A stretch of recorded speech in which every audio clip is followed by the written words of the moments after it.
One more note about your piano. This instrument has early let-off. The touch response mechanism of the piano is a miniature catapult. You're shooting the hammer at the string and catching and reloading it. The dynamic range on the piano is determined by two things. How far away from the string are you when you start shooting the catapult, and how close to the string are you when you shoot the catapult?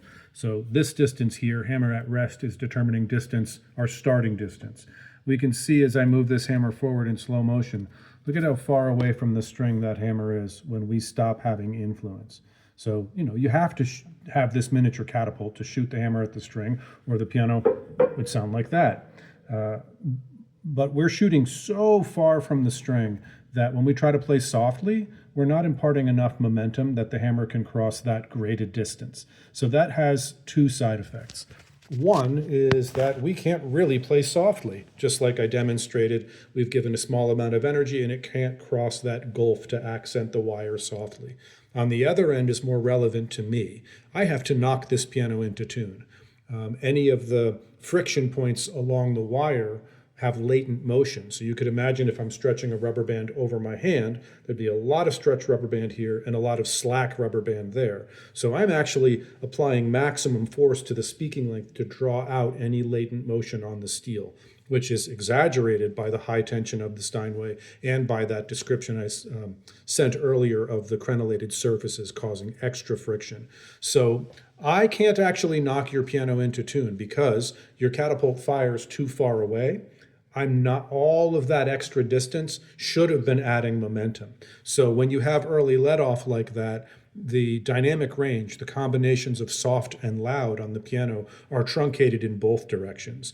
We can't play soft because we can't cross that gulf, and we can't play loud because we stop putting in effort. You could imagine if I'm trying to karate chop through a piece of wood, but I stop putting in effort 3/4 of the way to the wood, you're not getting maximum force.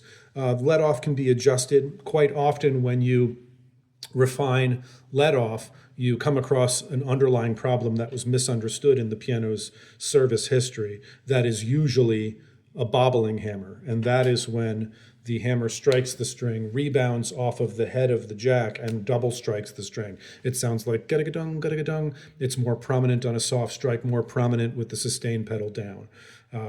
It's adjustable. The component that's adjustable is a small dowel with felt underneath it. That felt has become indented by the toe of the jack. The jack is our firing pin of our miniature catapult. It's become indented. So when we change the orientation of the let-off button, we may or may not be in that divot of the felt any longer.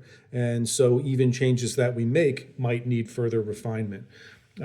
You will get much more stable tunings, but there'll be a period in between where the wire will be working this latent motion out. So if we decide to do a let-off improvement, we're going to want to preempt a tuning.